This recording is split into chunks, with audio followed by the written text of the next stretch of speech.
আপনাদের সবাইকে রাজ হেসেল বা কিংস কিচেনে স্বাগত। আমাদের থিম হচ্ছে স্বাদের সাথে সমঝোতা নাই। আজ আমি আপনাদেরকে দেখাবো কিভাবে গুঁড়ো মশলা ছাড়া এবং অতিরিক্ত জল ছাড়া চিকেন কষা রান্না করবেন।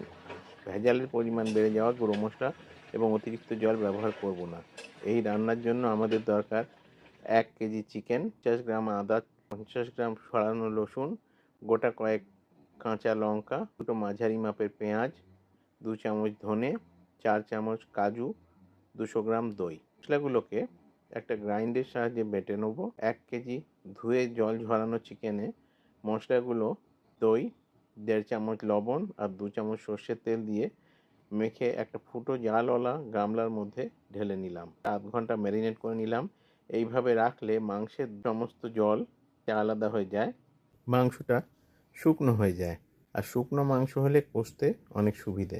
একটা কড়াইতে 1 কেজি মাংসের জন্য 100 গ্রাম সর্ষের তেল গরম করব।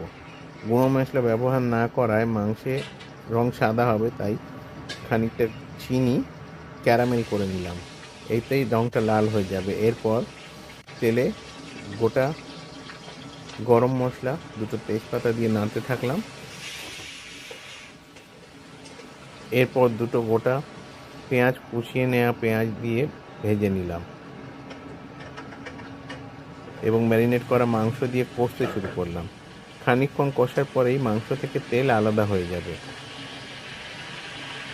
শুকনো মাংস কষতে সুবিধে আর ম্যারিনেট করা অতিরিক্ত জল ব্যবহার না করার ফলে স্বাদ বহুগুণ বেড়ে যায়। এবার এর মধ্যে খানিকটা কুচনো ধনেপাতা দিয়ে আবার কষতে শুরু করলাম।